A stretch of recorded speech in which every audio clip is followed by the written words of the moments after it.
I'm just intimidated by Dimitri's guns. I Getting it to me as a man. I just like when he licks his lips. Huh? I'm licking them right now. Y'all can't see me, but LL Cool J is hard as hell. LL Cool J.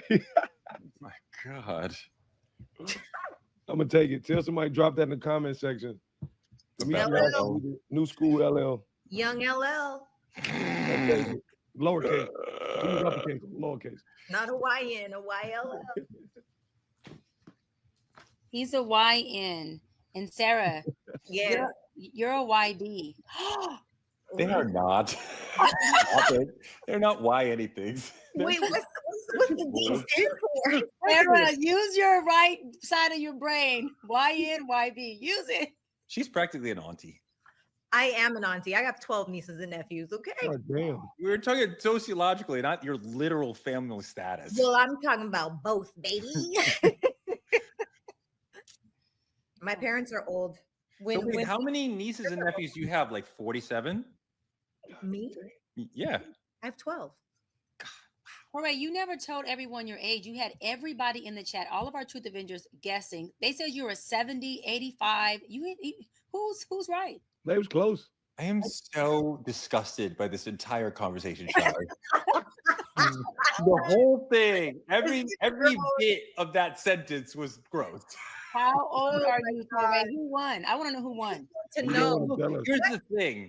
I am very good on left brain stuff. I am really not good on math stuff. So especially when the year is odd, I really don't know what age I am. So were you one of our ancestors that were burning up in that house? Damn. Welcome, Truth Tellers. Let me see y'all in the comments with the hashtag @TruthTellers. Where's our OGs from season 1?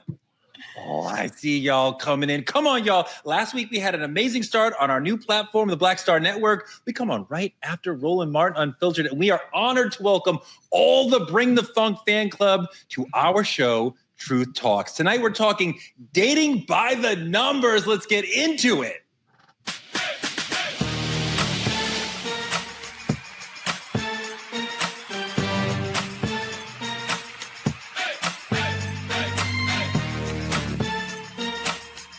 Are y'all ready to roll? Let's go. You know, there's a time and place for everything. This is neither the time nor the place, but Shy said some very rude stuff before the show, so we're not even going to introduce her. Going on to Dr. Sarah Fortner. Welcome, Sarah. Hashtag Torre's an ancestor. And welcome to you, Dimitri. Pleasure to be here. Pleasure to be here. And I don't care who else is here because they are very rude individuals. So I'll do my own. What's up, Dr. I am the young auntie, Dr. Bryant. I'm not an ancestor. You don't have to guess my age. You can see it. It's young. It's a PYT. On the other note, I want y'all still to guess Torre's age. Hating is not good for your complexion. You know what? Colorism. Look how he's getting me, y'all. Freaking colorism right here on Truth Talks. Oh my God. Compton's in the house. 35 or 75. Who knows? I am so triggered and we haven't even started. Let's get into trending topics. Another crazy week in the Diddy trial. We hear over and over, Diddy was an adult thug attacking people all the time. After Pac, Tupac, and Biggie, Sarah, he was a big rapper, Pac was at the forefront of telling the community, the hip hop community, let's be peace and love. Let's not be ashy. Let's dress up. Let's be kinder and gentler. And meanwhile, backstage, he's having freak-offs with the Punisher and beating the crap out of Cassie and chasing Kid Cudi through the streets. And it was complete mayhem. How do you feel about hearing that this violence was going on then? Like, is it still going on, do you think? Or they're like covering this up better? I'm going to let Sarah go first, and Shy's not going to speak in this segment at all.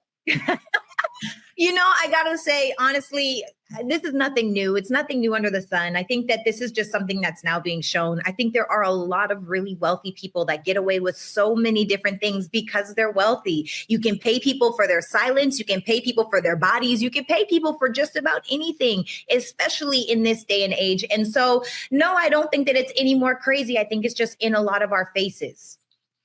D? You know, I think the real problem here is that like the music industry is learning to like push this forefront of peace. The PR team can push peace while shit's backstage burning down, and they don't want the world to see that part. Like Diddy came out so shiny in his nice suits and his white parties, and we began to believe that he was such this figure. And then when it all gets exposed, to me, it's very scary how much they can push peace to the forefront and actually have us believe in it. Shy, you say hurtful things, but I still love you. What do you want to say? Absolutely nothing to you. So I'm talking to Sarah and Dimitri. My opinion on this case is, that again, this is just a man who uses influence, uses impact. And I feel like this is a position where he's like, look, can't use influence or impact in this moment. And I feel like he's having a real checkmate, reverse Uno experience of himself. Will it help? Will it give him some wisdom moving on? Whether he beats his case or not, we won't know. But what I do know is that folks who have those narcissistic traits like he has, not to get slightly off topic, whether they win or lose, they still end up showing up in that narcissism of who they are. So even behind bars, this man is going to figure out how to create a world that revolves around Diddy, even if he ends up behind bars. And, Lord knows, hopefully them freak offs don't start to take place in captivity. Wow, that's an image. I think that in the 90s, as hip hop comes into its $1 million age, it was not that in the 80s and in the double O's when it gets even more. There's a large street influence. Like the street is saying, hey, we can get money over there. And they're coming in. And this is where Suge comes in. And Suge is creating a level of, not alone, but he is part of creating a level of toughness where everybody has to rise to the level of toughness that he's bringing to bear. And Puff is one of those people who are like, I have to get on that level. And other people were also pushing him. But like somebody who worked at Bad Boy in the 90s told me just this week, if you're going on records saying how tough you are, eventually somebody's going to come by and be like, let's see. I want to know. I'm from Bronx. I'm the Bronx. I'm from Compton. I want to see. So Puff understands this is going to happen. So he has to raise his level. He has to bring bodyguards who become like soldiers. I think there was a lifting of the amount of violence. It doesn't really exist currently, even though we still see rappers getting killed because the street is part of the hip hop world. I honestly believe, sorry to jump in so abruptly, but I think Bad Boy has a whole new meaning now when we look at it in hindsight. That just the actual name of what it stands for 100%. Is a whole different kind of bad than we thought. There's violence. The violence itself is actually crazy, but look how much we were able to wrap violence into like a champagne bottle or like, the way. But I mean, like I knew that it was difficult to work there and that the hours were long, the expectations were high, and he was quite a taskmaster, but like, there's beatings, there's rapes, there's, things happening. Like if somebody's getting beaten up on a plane, everybody's got to look the other way. And at this party, people are getting beaten up and chased and arson. And I mean, like you can't look at Bad Boy ever again and just talk about, Biggie and Mace. Like there was this horrific underbelly happening all the time coming out of Diddy. Sarah, go. Yeah, it's pretty wild. It just solidifies what I personally know to be true about a lot, not all, but a lot of really wealthy people. When his ex-assistant had testified that Diddy showed up with a gun and said they were going to kill Kid Cudi, when she was speaking of stories of abuse and kidnapping and beatings, all of these different things. I mean, really and truly, it just goes to show how powerful money moves in our world. That's one last question in this first part. Shy, do you want to apologize for anything you said to me earlier? I don't. But what I do want to say is that I believe that Bad Boy and Death Row, right? Those two record labels, I believe that violence was something that was intentional. I don't believe that happened on accident. I know that violence creates a fear factor. And when you are coming off as the big dog like Diddy is, there has to be a certain level of violence where people understand, listen, I'm not to be fucked with, because money and power is something that creates an image that people have to uphold. And upholding that image when you are in a certain environment that has to do with, street folks or gangsters or drugs or any of that, you have to be able to let people know that, look, I got my pistol on my lap, grip, whatever them don't get me wrong, that verse of that song says. And you have to let people know that Sarah said this earlier, that, hey, when you get to a certain level, yeah, you get it, Dimitri, you should be paying people to do things, but there's some validation and credibility that comes from a person who's in the street or in the hoods who doesn't pay someone to do it, who does it on their own. That shows you that they are willing to go there with you, and that violence is something that they're willing to do by all means necessary. One thing we see, like Suge, I mean, we should not be violent in our professional spaces, but he's using violence in a way that brings the business to him, right? Yep. Diddy is attacking his own people, right, to control Cassie. There's no business motive to the attacking that he's doing, and he's not doing it in a defensive way of "don't mess with me." It's very offensive and aggressive. But he's doing it to control everybody, Torre. We keep making this a Cassie thing. Diddy being controlling Kim Porter. He's been controlling his bodyguards. He's been controlling the women he dated before. He's been controlling the women we haven't heard about. So remember, this is bigger than just Cassie. I understand she is the pioneer and she is the face of this case.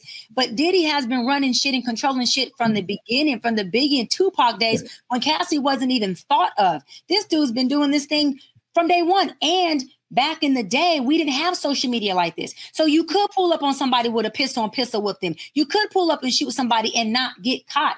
We just now have a space where you can't just do what you want to do because there's too many cameras or too many eyes, and people are not afraid to snitch no more. Some of the lawsuits against Diddy, which I have read through, do talk about, I saw him shoot somebody. I believe that person was deeply, like, grievously injured, and I know nothing happened to him.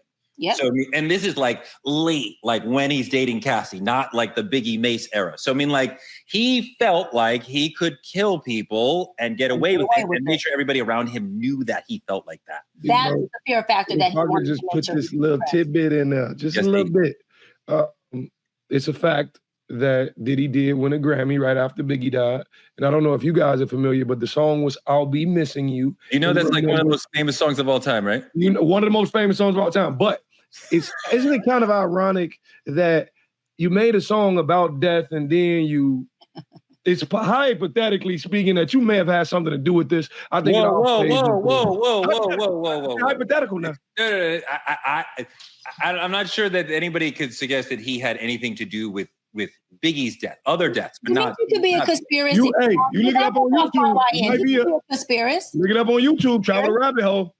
I mean, all right. Look, let's rabbit hole. Let's move on. I went to the Beyonce show this week. That means I win the week. The Cowboy Carter World Tour. And she made me like country music again. Like, wow, she's teaching us about the roots of country. Like, the roots of all American music, Dimitri, is in Black music. The blues. Yeah. We created the entire tree that becomes American music, especially country. And then you imagine it. Some people in the country world still don't get it. Look at SHABOOZEY. Yep, I do. Country music has been an important part of AMA history. The very first year of this show, the award for favorite male country artist went to the great Charlie Pride. That same year, favorite female artist went to Lynn Anderson, and this award went to the Carter family, who basically invented country music.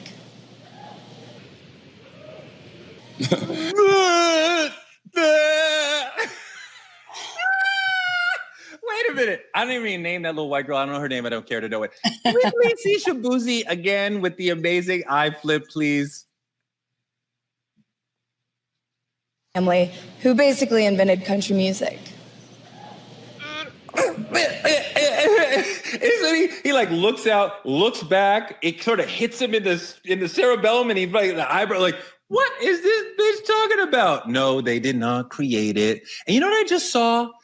Somebody said, Sarah, that Beyonce naming the album Cowboy Carter, which surely relates to her name, but it helps erase the Carter family when you search for Carter and country music. So this is like this amazing Kendrick Lamar level, like double or triple entendre.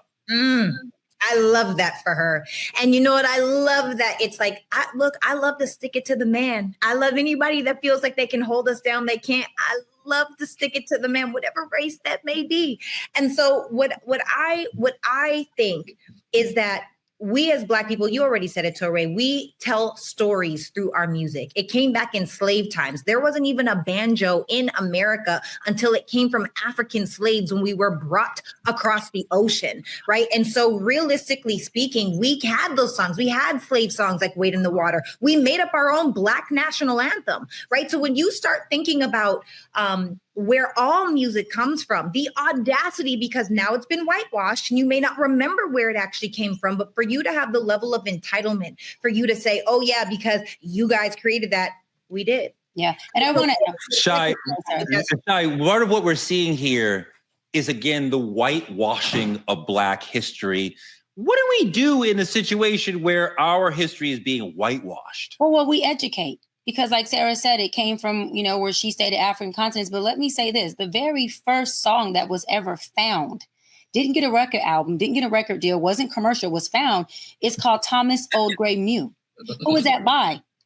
That's by Louis Vassner back in 1891. Yep. The very first blues song, which means blues was created and founded by us based on that evidence, and then went on to the 1920s and 30s with who we call the harmonica wizard, right? Which was DeFord Bailey, who was the first Black man to get an album deal. So when we talk about the first Black man to get an album deal, it can look like we didn't start it. But when we talk about the very first blues songs that was discovered in Pennsylvania, and it was discovered in, I think they said like it was in some type of wax. I don't know the name, like a wax, coin thing or something. So, it was just, they heard his music and knew that this guy had discovered it. And so we, again, we discovered the blues. And of course, back then we didn't have the resources to get album deals and to do it in the levels of white people did. And so our history got negated, but this is why it's important that we teach it so that our people understand, wait a minute, no, there are many things that we discovered. And just because you don't say it doesn't mean it didn't exist. What we saw in that clip was like active whitewashing, like in action, like in 100%. This moment, I am going to misrepresent the history and you're going to have to stand there and go, coming up next. What do we do? And this sort of whitewashing is not just about country, right? It happens in many different ways to us. Like, what are we supposed to do in response to whitewashing of our history? What Shaboozey did, and if not more, you're supposed to call it out. You're supposed to call it out when you see it, especially when you're a part of it. This has become his career. This is what he loves, clearly. You're a part of it. So you cannot allow somebody to just wash away what history was for what you see now. They've been dodging this for decades. But it's two things I love right now. First off, I love everything Miss Carter's doing with the Cowboy Carter. Honestly, I seen the videos and all that on Instagram. Girls, you looked good. I wish I was outside. Y'all should have dragged me outside. That's one. But two, I think the fact that it's actually exposing this fake gatekeeping around country music. This didn't even belong to you guys. That's right. You took it and now you're holding it out from us, which is crazy. So, but we got to start like... When you talk about it didn't belong to them, we're showing you a picture of Charlie Pride, early Black country legend, right? Shaboozey's doing it big now. Yeah. Charlie Pride did it big back then. And to what I believe Sarah or Shy was saying earlier, when we are telling our stories the way that Beyonce is telling a story about past legends, like Diane Martell, right? And like current legends like Rihanna Giddens and like lifting up Shaboozey and others, like she's telling the story about our connection to country, our birthing country, and the importance of country now. And so she's fighting against the potential for whitewashing by being this sort of history teacher. Absolutely. In the coolest way. I love Cowboy Carter so much. I want to go to see that tour. But that also adds really quick to the systemic racism, because she did that very, very overtly. It wasn't covert. That was overt racism. And he looked like thrown off. But I believe, if not saying he wasn't, allegedly or whatever, if he was educated on what we are just talking about, right? Understanding who was the first pioneer of the blues, sure, then he could have been able to chime in. He probably knew that she was off kilter and that wasn't factual, but I don't think he had enough information to say, hold on, that ain't it, and drive it. This is why shows like True Talks, where we are not just talking about trending topics, we're also informing and giving education on, hey, that Black voice and that Black representation and how important it is for moments like this when that happens. Because I could have easily said, hold on, girl, let me cut real quick. Back in 1891, Mr. Lewis did X, Y, and Z, and you educate on a platform that big. For sure. That's crazy. Let's move into politicking, Sarah. I'm going to come to you first. Republicans moving to gut Medicaid. The House passed the big, beautiful bill, which is such a dumb name. It cuts about $1 trillion out of Medicaid, and it requires most Medicaid recipients to work 80 hours a month as if they're lazy, as if it's even possible for some folks to get to work if they're older, disabled. And like, there's exemptions, right? For pregnant folks, for recently released from prison folks, for people with disabilities. But when you talk about something like people with disabilities, who defines what that means? Who defines a person with a so-called invisible disability or something that's not visibly obvious to everyone? Will that matter? These are important parts of this whole conversation.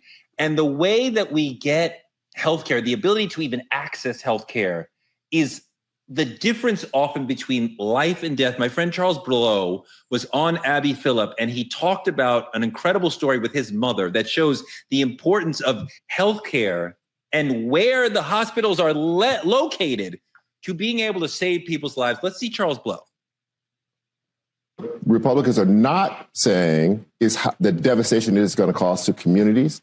It's going to lead to the closing of many rural. Let me finish. Did I let you finish? Let me finish. It's going to lead to the closing of more rural hospitals that are already on the brink. Many of them depend on people who receive Medicaid to be part of the ecosystem that keep them alive. My mother had a stroke a couple of years ago. Rural hospital. She's in the middle of nowhere. There's no hospital in the town, but there's one 15 minutes away. It's on the brink. Mm-hmm. That hospital closes, the next one is 40 minutes. The only reason that she survives that stroke and doesn't have complications for it because she got treatment within 15 minutes and not 40 minutes. What you guys don't want to acknowledge ever is that there is a community problem here, not just an individual person who... The right has believed for a long time that the poor are lazy. That has been a central idea of the conservative movement for a long time. They love advancing policy based on the notion that the poor are lazy and that people almost deserve to be punished for being poor, and they should have to prove their worthiness to something like Medicaid. And to me, the idea of making people on Medicaid work is rooted in this assumption of that, well, they're lazy, so if we're going to give them money, they should have to work for it, which is kind of cruel to people. Sarah, there's so many people that this work requirement seems like a cruel part of this for. Yeah, here we go again. I'm about to be the villain and I'm ready for it. Okay, this is the thing.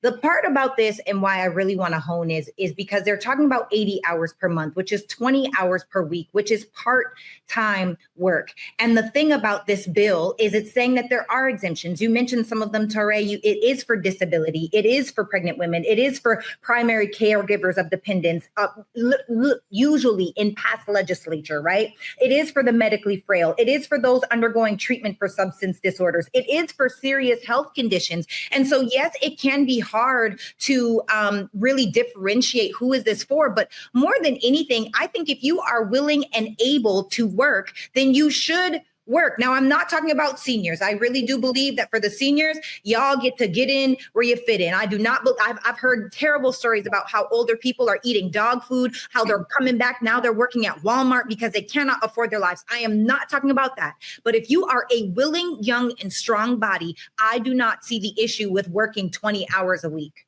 Shy. So this is the thing, Sarah, hear you, but total pushback. When you are a willing and able to operate and work person, you're not disabled. And disabilities aren't something that we can see. And disabilities also aren't something that we need to be telling people how they should look or how they should be. And if they're disabled, there's mental health disabilities that people cannot see, but cognitively, a lot of those people may appear to be functioning, but they have so many impairments that they will not only be doing themselves a risk or disservice, but also us if they were serving us in certain capacities that they would not be able to do at a level that would be a result that we want. So when they just put a blanket word such as disability there, or disabled people, it goes to me asking, well, what do you consider disabled? Because I think that at any point in time that a person who has a disability can come in and say, hey, look, I'm disabled, and whoever is the one who's going to approve or not approve or disapprove their disability claim can say, well, you know what, based on what I deem to be disabled, you don't qualify. And that can be my mother, your mother, someone's child who has a disability that we know they do. The doctor has said this person is disabled, but that individual is using that blanket statement to say, I don't deem you disabled, so guess what? You don't qualify. And Sarah, getting health care. Sarah, I believe that government is supposed to serve the people, right? And what this is doing is saying, well, we will give you something if you give us something. Yes. And I think that is a problematic relationship with people. I think government should be in service. We take your tax dollars and we give you things, roads, Medicare, whatever. Not like, well, if you spend your time, then we'll give you something. Well, I feel like that's the world we live in, right? In order to get paid, you have to go to work. In order to live, you have to breathe. We live in a tit for tat world. And, when you look at the definition of disability, it's saying a physical or mental condition that limits a person's movements, senses, or activities. And so for that reason, if you do have a disability, which includes mental, right? It's not only what I can see physically, but it's also how am I feeling psychologically, et cetera. If that is my focus, and it is your opportunity to make sure that you are getting the diagnosis that you need so that you can say that you are disabled, so that you can qualify for those exemptions. And if you're not doing the work to qualify for those exemptions, then my question now is well, why not? Who do you not have in your camp? Now, I do understand that there are people that may be severely autistic or may be severely ill or may be have a very severe mental illness, and they need people in their corner to help them do the same thing to qualify for that exemption, in my opinion. Right. And let me say, as a taxpayer, and a person who votes, I'm electing my officials and I'm paying my taxes for them to do what Torre said, to serve me, to serve my family, to write legislation and policy that makes sure that we don't die a slow, painful death, and that we can actually have a good quality of life while we are alive. And so with that being said, it is not our responsibility to make sure we have a proper diagnosis. We got professionals put in place that are called doctors, medical physicians, psychiatrists, and a government that should be operating from a democracy that says, listen, we have the compassion for the people we are serving, for the people who are distributing and voting to our campaign, to our policies. And we have a duty, an oath that says we are here to serve you. And it is not your responsibility to have to figure out what diagnosis this is. This is why people are professionals who can diagnose, who can make sure documentation is legal enough so they can qualify for disability that people freaking deserve. I pay taxes, and it goes into that of serving my people. And my mother, who is on disability, who you can't physically, you can't through optics tell, I would be going crazy if she met up with somebody and they said, look, we're not going to approve your disability claim because we don't deem you to be disabled because you weren't responsible enough to tell your doctor what diagnosis you need. No, people need to do their job and make the right diagnosis basis on somebody's inability to work and be disabled. Dimitri, are you comfortable with the government saying in order to access healthcare for poor people, you have to work 80 hours a week? I am not. I don't. I think it's actually, I believe it's very contradictory. I think the idea of asking someone who's disabled to work 20 hours a week is removing the exact same thing that could help. 80 hours a month. 20 hours a week.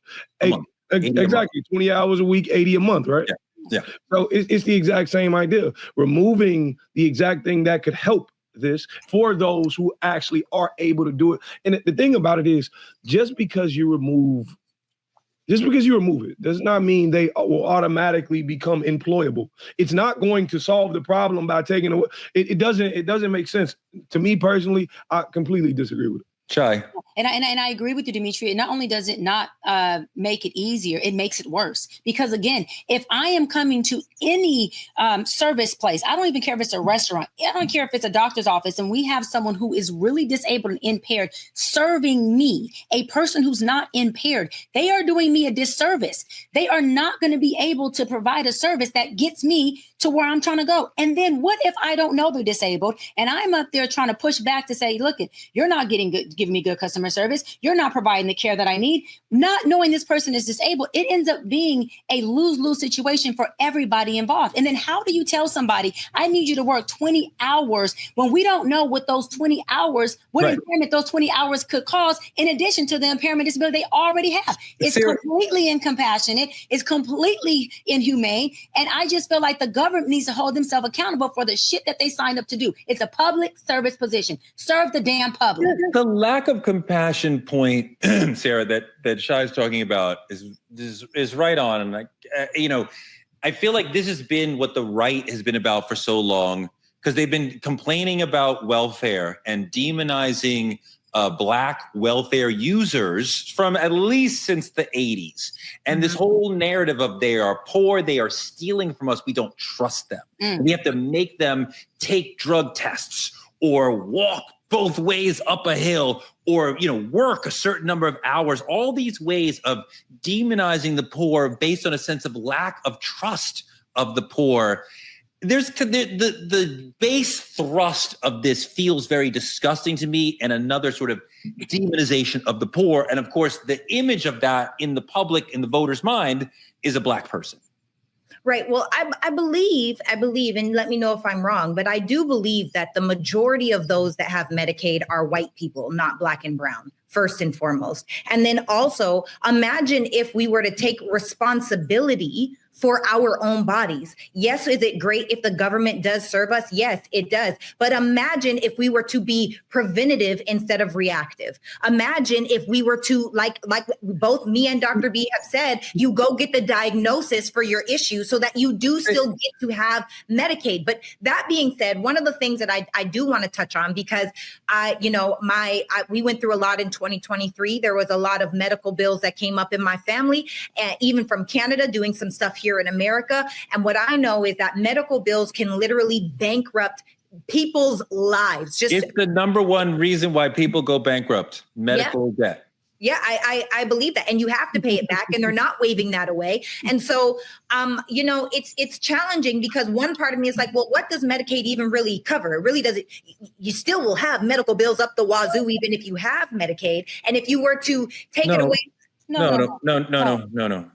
You don't. So you feel, okay, so break this down. And for those that are listening and go ahead. Let Shai want to explain. Go ahead. This is the question though. First of all, Sarah, coming from Canada. Yes. Y'all do it fucking right.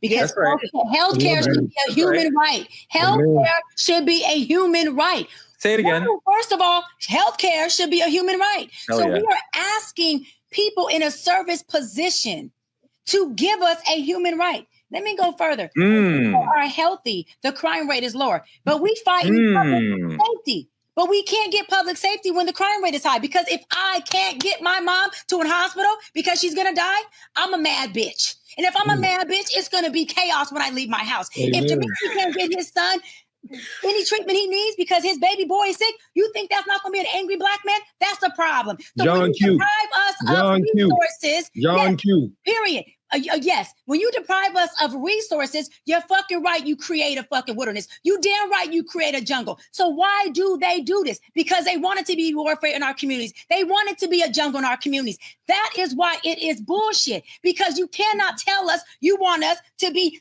emotionally regulated, not sensitive, not do this type of crime, not do this type of thing, be educated, walk around like we're good, but you don't want to give us fucking human rights. Guess what? Fuck you. This is why we're upset. Right. This is why we have to have emotions. And this is why it's a fucking problem. Because people in the service position are not serving us. They're fucking us. They're taking advantage of us. And I'm a taxpayer. I'm paying for my mama to be good. I'm paying for my family to be healthy. I'm paying for my kids to have a fucking future. And you telling me I got to worry about my baby at 3 months if I'm not a millionaire that I fucking grew myself to be, but the people in my community are still suffering? I got a problem with that. And anybody who thinks it's okay, I got a problem with as well. Period. You are absolutely right that, especially on the point that healthcare is a human right. It is insane that America claims to be the greatest country in the world, yet we pay more money for our healthcare and get less from it than people in other countries. How does Europe have a better healthcare system than America? And we could take care of our people. Yeah. And Medicaid, we're talking about poor people. Yes, a lot of white people access that. but a large percentage of our community relies on Medicaid to survive. Go ahead, Shai. Canada has a low crime rate. We just got back from Toronto, Dimitri. Yep, sure did. I loved it. The people are like hippies. Y'all are nice and loving, and were they not inviting? Well, they were so warm. You guys have resources that allow you to be stress-free, healthcare, that allow you to freaking live and wake up and say, you know what? Yep. If I got a problem, I can go get this taken care of so that I can be mentally well. I can have my well-being that works for me. You come to the States, it's a whole different freaking ball. People are fighting for things that they should not have to fight for. I'm sorry. And nobody should have to work 1 hour to get disability. Are you crazy? Work an hour? Fuck that. No. There we go. I'm sorry. But we do have to also acknowledge one of the reasons why this is happening is because we all know people that are abusing the system. And being from Canada, what I do know is I know that a lot of Americans think that absolutely everything is free. Well, you still have to have a job in order to get benefits as far as your insurance goes. Now, if you need a big surgery, if you need a heart transplant, a lung transplant, hear me out, Torre, hear me out. Wait, no, but you start with the people, and I just said our people. Yes. Rely on Medicaid. Yes. And you're talking about abuse of the system. Yes. You're playing right into the narrative. We're talking about the right saying demonizing the poor. You're already saying they're misusing the collateral damage. The poor is collateral damage because too many people are milking the system in a demonizing way. It has nothing to do with the poor. They're just catching the strays. What if the people who are milking the system is the collateral damage? Why can't the poor be the majority? Why can't that be the thing we hone in on? The thing about it is they call it, what do they call it? The big beautiful bill or some shit like that. One big beautiful bill. The thing about it is it's all to mask the idea and make it seem positive. Like this is government reform. When you cutting out, for my people, for my lovers in the chat, I see y'all up in there, all I see you. The thing about it is, this is what I want you to imagine, a pyramid. This is the population. There's more poor people at the bottom. Yes. All the rich people at the top sitting comfortable. But then when it comes to things like benefits and tax breaks and fucking Medicaid and things you need as a human, the pyramid's reversed.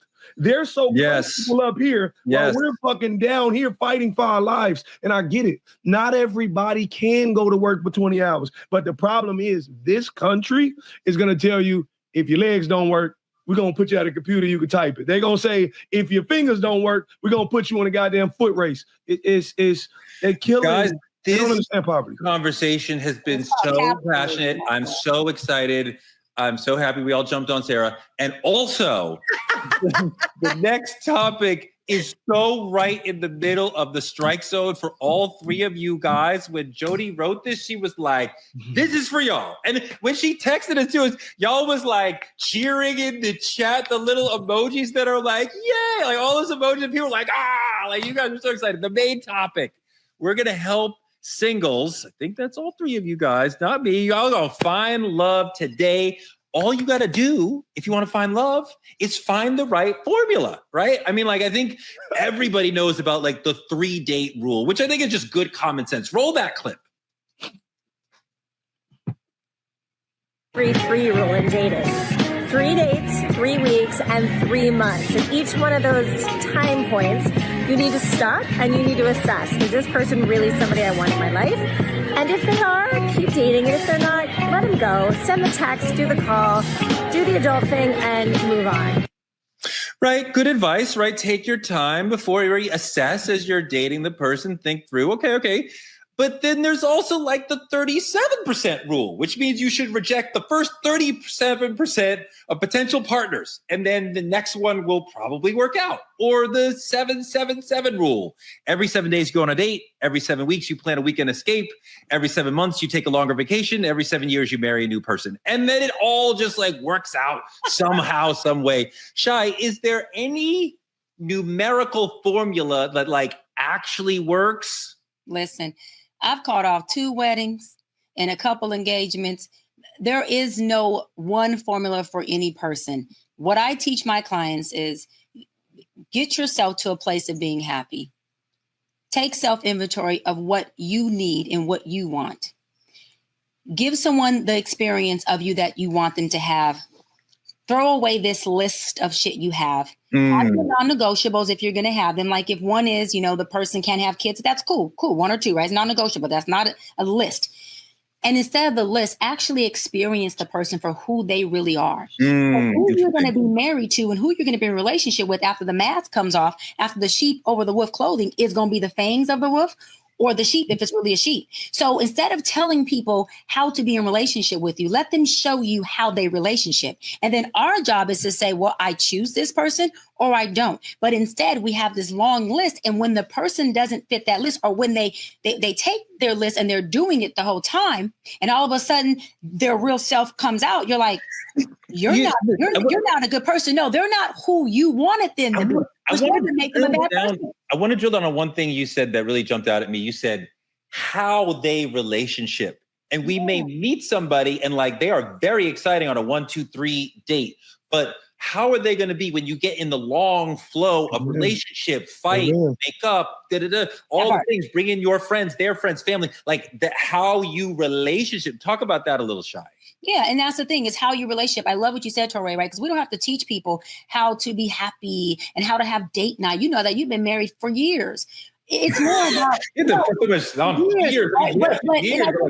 that's beautiful, because that means that you have found someone not who's perfect. You found someone that you can resolve with. My wife is perfect. What I am not perfect, but my wife is. You know what?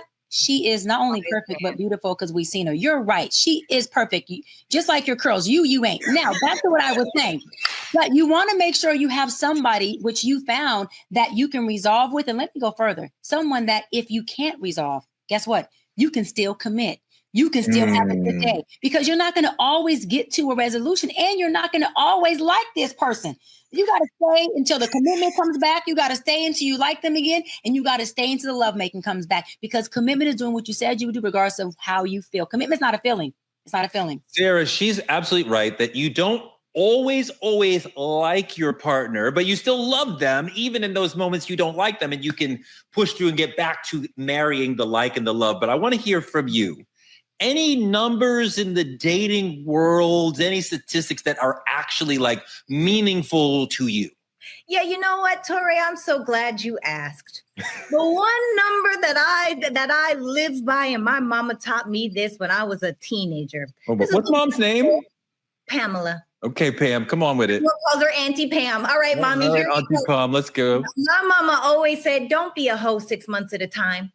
What that means, I didn't expect Pam to say that. Yeah, my mom's the realist. Let me tell you what this means. This means oftentimes you meet someone, you like that person. This scientific chemical imbalance things happen. So you might even think that you love this person. So you might be doing the 3-3-3 rule, the 3 month, 6 month, 9 month rule. You might be doing all of those things. But the truth is, usually around the 6th month, you realize who this person actually is. And when you wake up and you're like, damn, I actually don't like this person. So then you break up with this person, and then you do it with the next person. So what that looks like is, let's say you start sleeping around, I'm going to say at 15 years old. A lot of people start in high school. Let's say you're 35 years old. That's 15 to 35 years. That's 20 years of having sex with 2 people. You've now slept with 40 people. Some might say that's a whole number. Now, I'm not here to judge. I'm not here to point fingers. I'm just saying what I've heard. Do not be a hoe 6 months at a time. Let those people earn your body. And Sarah, let me say this. I love Mama Pam. Shout out, Mom. But listen, girl, it don't say 6 months. I'll be knowing sometimes in a day. I say, this Negro done got on my nerves. He talk too much, or he's too Dimitri, are there numbers that are helping you as you're moving through the dating world? You're in the middle of the dating wars, like perhaps as much as anybody here. Yeah, I can think of some numbers. I can think about a phone digit long worth of numbers. That's all you need. All you need is to pick up a phone and call somebody. What happened to the days of actually just going by the feeling this person gives you? Like, why are we drifting so far away? We making love advice sound like a mathematical equation. Like, you don't need a spreadsheet to know if you like somebody. I be seeing people on Instagram that's like, well, if this person don't text you back this fast, then they're obviously uninterested. Hold on. Is that your need for love talking? Wait. Let's deal with that. Hold on. I want to deal with that idea that he just... Can we roll the clip on that idea, Jody? Go 24 hours without talking to you, that means they don't care to you. if you done ate today. They don't care if you're breathing. They don't care how you're doing mentally. They don't care how you're doing emotionally. They could care less. They could care less about you in general. If somebody can go 24 hours without talking to you, I'm sorry to be the one to tell you this, but you do not need to be a part of their life. Dimitri, listen. If I am in a romantic conversation with somebody and a whole 24 hours, they never think I need to reach out with a call, a lunch, a coffee, a text, or something. A whole 24, then you're not thinking about me enough. Let's take this and put it into a different scope. Let's say I don't go to the gym for 2 weeks. Does that mean I don't care about my physical form anymore? Yes. More like the thing about it is people take this and they take the anxiety and they take their insecurities and they take all their defects and they just push it off on other people. Hold on. If somebody says, I love you, Dimitri, right? And we're in a thing, I would assume that a 24, like if the sun goes up to the sun goes down, at some point you'd be like, I'm interested. I'm curious about Dimitri. How you doing today? What's really good with you? What's something? You know, but the thing about it is when you got more than one person texting you, you don't automatically assume they all love you, do you? You don't. The thing about it is a lot of people be like, people don't understand busy these days. And I get it. Everybody got their different functions and what they got going on in life. But the thing about it is I may have a problem that's now consumed my day. I may just be in a bad mood and all. That don't mean I don't love you. Let's work to a point to where you make it easy to talk all day. Sarah, if you're in a relationship with a handsome young brother and he doesn't call you or text you or anything, send you flowers, nothing for 24 hours, are you okay? Yeah. I'm definitely okay because I strongly believe that if a man has every minute of every day to talk to you, he's broke. No, but I want one minute. Not the whole day. One time, Sarah. No, because literally a man with a purpose, a plan, and a vision, he might be busy. And sometimes I think that the problem in relationships is people don't understand the seasons. There is always a winter in your relationships. That is where everything is dead. What does that mean? The spring. What is a winter? He is sexually attracted, where this person may get on your freaking nerves, when they may breathe in a way that irritates you. And that's just the reality of some relationships. And then in that same year, or maybe in that same 5 years, Michelle Obama had said how there was about 10 years where she couldn't stand Obama, but she wrote it out. There are seasons, but surely enough, spring follows winter, summer follows spring, fall follows summer, right? So when you get into a space where you understand that maybe this is the season where I'm not able to reach out to you as much, can you have compassion, right? Like for 24 hours, am I going to trip off of 24 hours? No, I'm not, because you know what? I'm busy too. And sometimes I'm tired. And let me just tell y'all this, because sometimes if I have a shoot day that's been 14 hours long, I have on my podcast or whatever it may be, and then I get into my bed, I still got to wash my face and do my face regimen.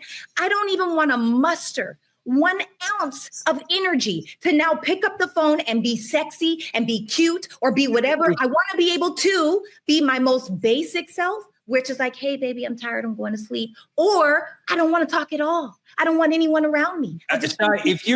If you're with me, you can be that most basic self. Torre, I was just about to say, one or the other. I don't care about all that makeup and all that. This is cute for this damn TV shit. You see it? But let me tell you something. When I'm calling my man or my boo or someone I'm dating, I'm on FaceTime with them while I'm taking off the makeup. Okay? Because a person who wants to make time for you is making time for you. I don't care what season we in. I don't care what city or state. I don't care what business you're building. I don't care what you're doing. Unless you're praising the Lord in that moment. 3 seconds of texting me or checking in with me does not take a long time. Let me go further, because I have called people while I'm running into set just to say I love you. I have text people on set, FaceTime them while I'm in my black car headed to where I'm at, because I'm a person who says if I'm committing to dating you, I'm committing to giving you time and an investment. If I don't have time, keep your ass over there. You talked about this person with no time. You talked about this last season about like check on me, like you want. I said I want you to love. I want you to love me like this. I want you to love me like this. I want you to be eating, sleeping, and pooping me. And I want to say it's about a baseline and a norm. The relationships I've been in with the men who were retired, basketball players or businessmen or attorneys who are very busy, I've never had an issue, knock on wood, because I don't want that issue, with them finding time throughout a day for a text message, we're not talking about an hour conversation. Right. We're talking about an in-between text to just say a emoji, a heart, or I love you, or checking on you. That's the bare minimum somebody can do. If you can't do that, I'm not a bare minimum woman. Take your ass over there. So some of the people who are out here struggling to find somebody and dealing with these numbers and all the sort of things we're talking about, they are talking to people who are on the internet as dating coaches, right? They may be really real and knowledgeable.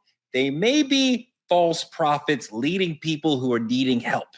Derek Jackson is a internet dating coach who got into some trouble, made a big mistake in his relationship and had to apologize. Can we see Derek Jackson and his wife for a second? Truth is, and I'm saying it here now, is that Derek Jackson was involved with other women outside the marriage. And by involved, I want to be clear, I'm not talking about just casually kicking it, maybe a lunch or something like that. I'm talking about as serious as sex, to sexual flirtation and meeting up and that kind of thing. And some things that otherwise may be considered okay by some in terms of like just chatting or checking on people or being checked on by people that I've had a previous encounter with. But without my wife's knowledge of it and with us having a sexual history, all of it falls under the umbrella of inappropriate. Dimitri, is it okay to follow a dating coach who's out here making mistakes like that? It's funny. I've never seen that video. It's funny enough as many people have come to me and said his name or, attempted to introduce me to whoever. I wasn't familiar with whoever this guy was to begin with. But to me, when people are online telling you what you need to do, they should at least be applying that to their own life. And this is me. Right. I be online talking about love all the time. Lost Lover Boy podcast. Y'all hear me talk about it. But I'm never telling you what to do. I'm telling you what I went through. I'm telling you what I hope for my future. I'm not out here saying, in order to make your man do this, X, Y, Z, that girl looked like she was being held hostage. She does. Let's see it again. Look at it again. Look at it again. She does look drugged up. The truth is, and I'm saying it here now, is that Derek Jackson was involved with other women outside the marriage. And by involved, I want to be clear, I'm not talking about just casually kicking it, maybe a lunch or something like that. I'm talking about as serious as sex, to sexual flirtation and meeting up and that kind of thing. And some things that otherwise may be considered okay by some. Yeah, like when he says sex and her face doesn't move, and I'm like, are you with us, sis? But hold on. I want to play you one more video from a sister who did have a very positive relationship or a very positive interaction with a dating coach. She went viral because she paid $10,000 for a dating coach, but it worked out really well for her. Jody, roll that clip. I invested $10,000 happily into my dating coach after going on 0 dates in 2 years. And now after a year of being introduced to my fiance, I am engaged. So my name is Shirley Renee Williams. I'm the CEO of a 7-figure content studio, and I'm now the CEO of my love life. This is mass hysteria over the fact that I dropped $10,000 on a dating coach.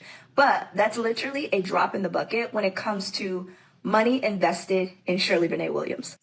Sarah, this woman's video is fantastic because she goes on to talk about, I spent this much on executive coaches. I spent this much on a leadership coach, on a life coach. So she's all about engaging with all sorts of coaches. So this is just on brand for her. But Sarah, really interesting story that she pays this money. She finds obviously a dating coach who really works for her, and it succeeds. Now she's engaged and she's found the right piece to her puzzle.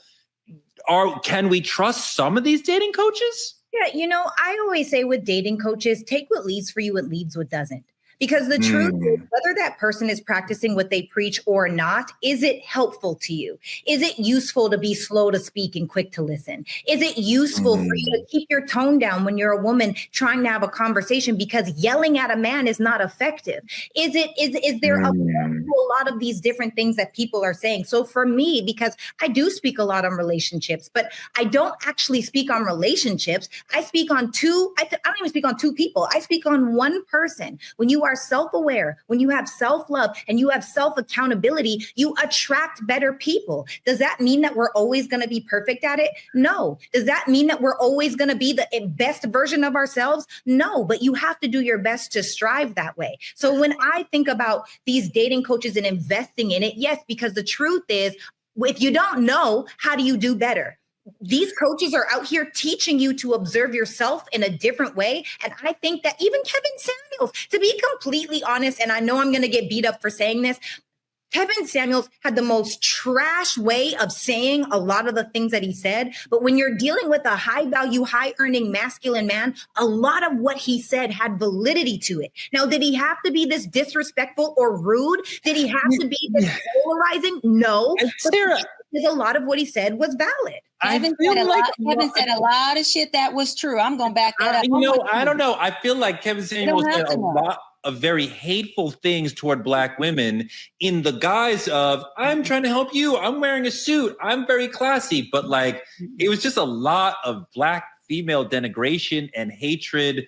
I just want to note that Derek Jackson's wife later said that she regretted that video and he pressured her to do it, which may be why she looked like that. But Dimitri, when we talk about someone like Kevin Samuel or any of these sort of male dating coaches who are trying to give us advice, have you learned anything valuable from any of these sort of people? I'm trying to think of a good one. No. In all actuality, the lady said she paid $10,000, XYZ. $10,000, you're paying $10,000 when all you really need is therapy in a mirror. It's like Miss Sarah said, as long as you can see yourself, you can see how you're showing up in these situations. He didn't grab a man off the street and you didn't buy a man for $10,000. That's not what happened. All you needed to do was see how you can show up better. You take what fits and what does not, you leave alone. I don't really listen to it. I'll do me. Cheyenne, is this a valuable thing? Like with you as a licensed therapist who is professionally helping people every day, do you look at a dating coach like a colleague or like you're a shyster? Yeah, I love that. Want to just clear something up. I'm not a licensed therapist. I don't diagnose. That's okay, Tori, I got you. I'm a psychology expert and life coach. I was a marriage, family, child therapist where I diagnosed. I don't diagnose no more, but I'm still in practice and see my clients every day. But I want to say that I think it's to each his own. I feel like for some people who are busybodies and career-driven men or women and they want to go to a dating coach and they find what they want and what works for them, I think they should do that. I think for women like myself who like to go out and get approached by men and flirt and do this little thing and it works for me, I think the main thing is, like I tell all of my clients, that what is the end goal? What is the bread loaf that we are trying to accommodate or trying to reach? Let's create this crumb that gets us there. I don't think there's one right way to do anything. I feel like when we start to make it one right way, it becomes transactional and we lose the relational piece of dating. I feel like if it works for them, hey, she got her fiance, she's a career woman. I am very excited for this. So since you're out there, men are trying to talk to you. Yeah. What can brothers in general do better to show up higher, be more interesting to a high value woman like yourself? Approach us. Don't let this, and I'm going to say it, this is going to be hard for some, but oh well, don't let the Me Too movement have you feel like you one of them brothers who has sexually assaulted a woman. You haven't. Approach us. I like a firm man. I like a very assertive man. Let me know, baby, you beautiful. Can I take you to dinner tonight? What are you doing out of town? Can I get your phone number? Start a conversation. Don't just make eye contact and wait for me to kind of give you the green light. I like a brother who's confident in who he is. And I said this before last season, I love a hunter. Hunt me. Come get me. In Deion Sanders' voice, when I was on his show, he said, that's a grown-ass woman right there. And if you want her, you got to hunt her. Okay? Sarah, come hunt me. Torre, hunt me. Okay? Not you. Not you. I feel you. I feel Sarah. So, okay, he has hunted you. He has asked you. He's made the first approach. We're moving into like date 1, 2, 3. What do men in general need to be doing better to earn a high value woman like you? So I love that because I'm not married, so I am single, but I'm in a fully committed relationship. Let me be clear. But when I met my man that I'm currently with now, I was dating 4 other men. So first I want to say this, date them all, sis. Date every single one of them. Now that is not to be confused with at once? Them all. Yes, at once. I'm not saying sleep with them all. I am saying date them all, get to know them all, because I say abstinence all the time. Give yourself an opportunity. Like my mother said, don't be a host 6 months at a time. I need to know, do I even like you before I lay down with you? So number one, and then that man, one of the things that my man did was that he literally from one date, I did not leave that date without the next date planned. I did not leave that. Every single time that I had spare time in my day, he took it. He almost made me his girlfriend and made me cut off everybody else because he was so intentional about getting inside of my day and having my time. Wait, every 24 hours he made time to reach out to you and you liked it? Of course he did. That's interesting. Even though he was so busy, that's so interesting. This is what I'm saying. The point is that there are seasons in relationships, and I think that it's important for people to acknowledge that. There might be 24 hours where we don't get a chance to talk. If I'm hosting a retreat, if it's whatever, and I just get a text message, it's not always conversation. But I do want to say to the ladies, date them all. We are so used to, look, I see Dimitri itching. We are so used to being in a space where we only have one man. Well, look, as we get older and become geriatric, the most precious thing that we have is our time. So Sarah, now I'm giving you my time. Like, listen, hear me out, Teray. If I'm giving you my time, I find out I don't like you 6 months later, 6 months later, 6 months later. Whereas if I date 4 people all at once, I just condensed 2.5 years into 6 months. I don't like none of y'all. Next. Well, that's what I think. I've only Dimitri, as a career woman, I can't date 4 people. I got shit to do. Now I could probably talk to 1 or 2 and go on a date here and there, but I'm too busy. I got a bag, a home. Sarah, I love your concept of there are seasons in relationships, and I don't fully understand it, but I start to see it. You explain the winter. So like, I'm going to press Jody later to have a segment where you can fully unpack that idea, because I kind of understand it, but I want to see like the whole architecture of it. Jody is yelling at me. She is the boss. She does send out the checks. But Dimitri, last word. What can women do better in the dating world for you? Date yourself. Learn yourself. Learn who you're showing up as. Because there's nothing a man values more than a woman who sure of herself. If you date me, don't date them all. Date them one at a time. You understand what I'm saying? Date them one at a time. No competition, D. And you don't want no competition. And I ain't no competition here. In all actuality, I want to take a second because I seen it pop up on the screen to shout out tonight's conversation.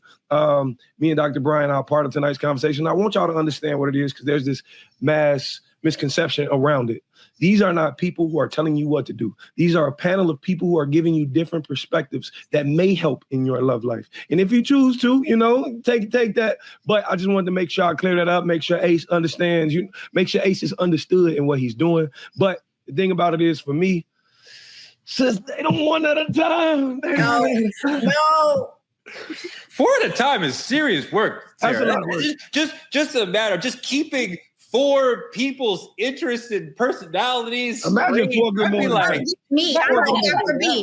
Please believe we're going to have interest. Like Dr. B said, come and get me. And so now I get to decide, okay, do I want to be gotten by him? Do I want to be gotten by him? Oh, this one's swooped. Can I just ask a question, though? Can I just ask a question? Because I've never understood this narrative, right? Yeah. If you got 4 men and you date them all at one time, really quick. If you got 4 men, you date them all at one time, isn't the one that wins at the moment, aren't you just settling off the 4? What about the 5th guy that you didn't give a chance yet? No, because you shouldn't be looking for the bigger, better deal. You should be So for me, there's a difference between a dating experience and partnership in life. If I'm looking for partnership in life, then I'm looking for specific things in a husband. I'm not out here dating for fun. I don't need the trips, the bags, the shoes, or any of the gifts. I can buy those for myself. No, those things are nice. However, those are not a requirement. This is not a transactional thing. This is, are we going to go together real bad, or are you going to get gone? So right?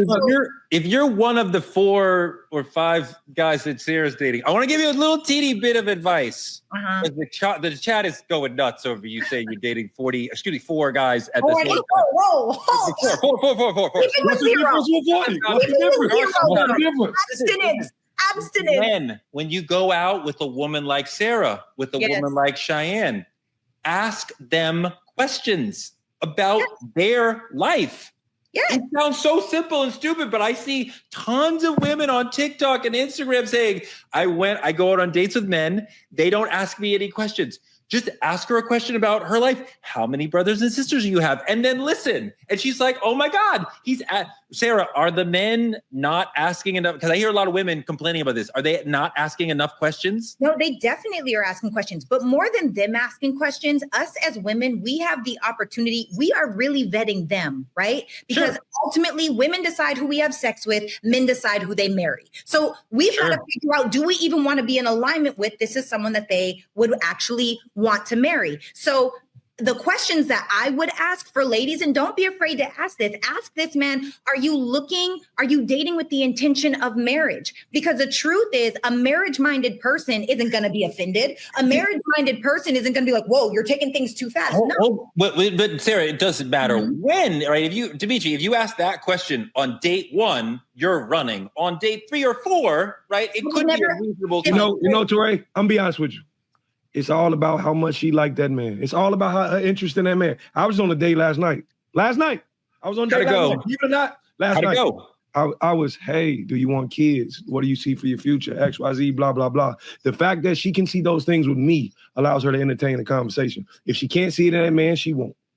And I also want to say when Sarah's talking about dating multiple guys, I want to say that because when you're dating multiple guys, how I said I'm too busy to date multiple guys all at once, you don't date 4 guys for weeks and months at a time.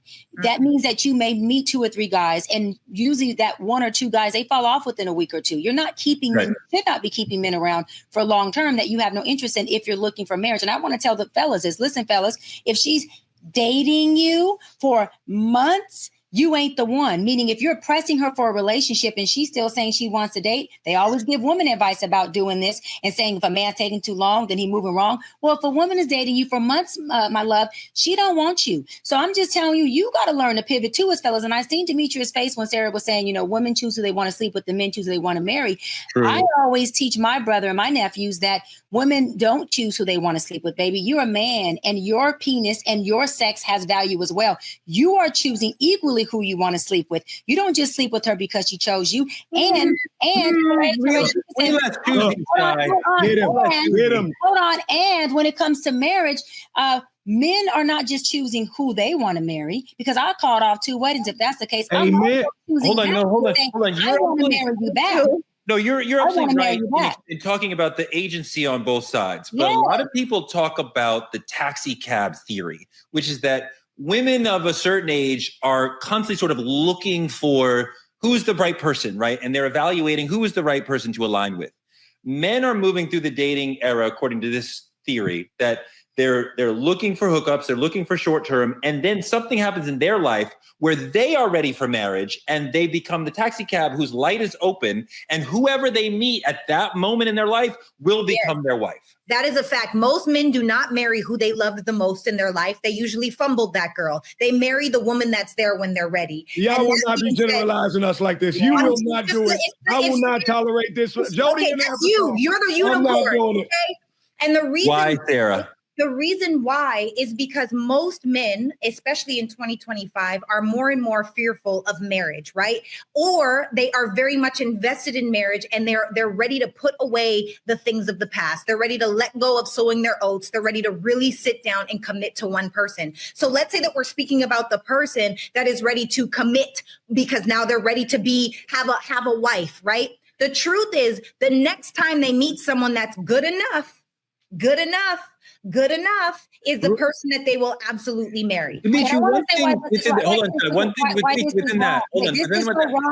This is so wrong because men, especially Black men, are marrying 36% more than Black women. So it's not the men who are fearful, and it's not the men who are saying they don't want to do it at all. The men are actually marrying. They're actually the ones that are coming forward saying, look, I want to do this. And so go ahead, D. I just want to say. No, that's good. But Dimitri, I think sometimes men find that when marriage starts to appear to help their lives. You get to a certain point in your life, and it's better for your career and for who you are in the world to be showing up with a wife, not a different woman every time. And when you get to realizing, like, oh, if I'm showing up to these parties, social and work, with the same woman, like, remember that moment when Alec Baldwin explains to Matt Damon the point of getting married, that there's a woman, no matter how much of a jerk you are, there's a woman who is classy and attractive who's like, I vouch for him. Like, oh, well, then he must be cool. You said a key word. You said a key word there, Torre. Key word. You said a woman. Men see value in a woman. She has to become a woman. Let's not act like the term. Let's not act like the term "hot girl summer" ain't existed for the past 10 years. Y'all wanted this shit, and a lot of times women walk out and they go have their hot girl summers and they want to be on the beach and they want to do this and travel and XYZ. You wasn't looking for a relationship then. So the thing about it is, it's not just men who are holding off. As it's flipping, this generation is waiting till they're 35 to say, okay, now I'm ready for a real nigga. Let me double back to that man who was good to me. So it's not just men fumbling the bag. It is women as well. So please don't generalize the whole thing and making it seem like we the bad guy, because in reality, it's the other way. I think that that's really good, Dimitri. I think that that's really good, and I'm really good for generalization, so I appreciate that accountability. I want to go back to when we were talking about dating them all, and I want to talk about, because some people are going to be like, well, how do we do that and not feel like a hoe? How do I do that and be accepted by my family? So for clarity, number one, when I say date them all, I'm not talking about sleep with a bunch of men. In fact, I don't encourage sleeping with men at all in the beginning until you actually know this is someone that you are invested in. How long? Not that you're just, I don't think it's a time thing, to be honest. It could be 3 months, it could be 1 month, it could be 3 years, until you know your body. And I'm not here to tell people the time length. However, what I will say is, when you start thinking of marriage, one of the most powerful things that I ever learned inside of therapy was, when I put on my wife hat, how do I want to feel? What is most important? Because that 6 foot man with the 6-pack with 6 inches who makes 6 figures, wait, 6 inches. Hold on, Sarah. We can't go 6. Sis, give me an 8. Just give me an 8. Come on, sis. Wow. The way my body would be split. I can't. But listen, sorry, Mama, I know you watch this show, but I say that to say that, how do you want to feel as a wife? So for me, it's not about how tall he is, what he looks like, although those things are great to have. For me, what's most important is safety, security, respect, openness and honesty, emotional regulation, and emotional intelligence. Now, some may think that that is the gambit. That's absolutely everything. And others may think that is the bare minimum. But the truth is, whatever your barometer is, that's what you should be measuring by. So if you know how to feel when you get into that relationship, if this man starts making you feel insecure inside of your body, if this person starts to make you feel like, you know what, I'm just a little too animated. If this person does not allow you to feel in your field, your intuition is telling you this is not the man. Let that man go. Don't fall victim to warm body syndrome, which is where you need a warm body at night in order to feel like you matter. Don't give in to that. Be patient, because your person is coming. But you got to put yourself out there. Dimitri, I love what she said. Wanting a man with emotional intelligence, well, also look for a man with 3 arms. However, when the first word she said was safety. And I think a lot of brothers don't understand that women move through the world not necessarily always feeling safe. Emotionally, physically, we're talking about crime, we're talking about getting hurt. And so when we can make them feel safe, that's what providing is about. That's what being emotionally intelligent is supposed to be about. That's what being consistent is supposed to be about. When we can do that for them, oh my God, then so that's kind of what, talk about what we need to provide for them to feel right with us. The thing about it is, I think that's a major point you got going on. For men, the problem comes in, a lot of us don't understand women. We can't put ourselves in a women's perspective emotionally, mentally, physically, anything. That's where it starts. I don't think I'm better than the next man, but if you put me in competition with 4 men, I'm going to win. Why? Because I understand how to apply love in the right spaces she desires it. When it comes to security, some women can't be touched a certain way because this trauma happened to their life. You got other women who need to feel reassured in calling them and checking on them. You got other women you got to protect in public more. It's all very specific to the woman. But I wanted to add this to the table for my listeners, for the lovers out there, for other women who are trying to get it together. The reason I say don't date them all at one time, and you trust me, you're going to do what you want to do. The reason I say don't date them at one time is because if I place 4 different drinks in your face, and I give you minutes apart, and you taste one, and they all start to blend together, which creates a mental clarity that you're losing, right? Because one man bought me flowers. Now I'm looking at drinks. Listen, all I'm saying is the mental clarity you must have to see yourself and how you showing up to an individual. It's harder to do when you're showing up to multiple individuals. That's all I'm saying. What I like about where this conversation went is we started trying to make sense of numbers and we got down to like emotions and like real things we can do for the other gender. And like, I think losing the numbers and getting into the emotions will really get us to connection and finding the right person. Yes, get rid of the transaction and become more relational. It's called a relationship. Dr. B, Sarah, Dimitri, you guys brought the noise and the funk today. I love you guys. I appreciate you guys. That is our show for today. Like, comment, and subscribe on our YouTube channel at Truth Talks-Live. Continue to watch us here on the Black Star Network right after Roland Martin Unfiltered every night. Support Black media at Cash App. You can also support us by advertising on the show with Truth Talk so you can be part of our 10 million person network. When they get on you, they're going to love on you. Small businesses and influencers partner with us by visiting truthtalkslive.com. And you can become a VIP member of the Truth Lounge and click on any co-host room. Dr. Sarah, you got a VIP chat room. What's in there? Lots of four guys who were trying to talk to you right now? You know, they might try it, but no, it's all the real, raw, transparent conversations where we can really go into depth with a lot of questions that people have and just good times, good laughs, and relationship building, you know? As we talked about tonight, Black media is under attack. So support us by telling a friend to tell a friend to watch Truth Talks, where we have the blackety blackest talk on TV. Check us out every night, 8 p.m. EST, 8 p.m. PST. So if you're in the West Coast, like Sarah is right now, or the East Coast, like I am, 8 p.m., we got you. Next week, attorney Ariva Martin and Judge Lauren Lake will be here. They are extraordinary, brilliant women. I can't wait to talk to them. We will be back tomorrow night, every night, 8 p.m. Amazing conversation, lots of blackness.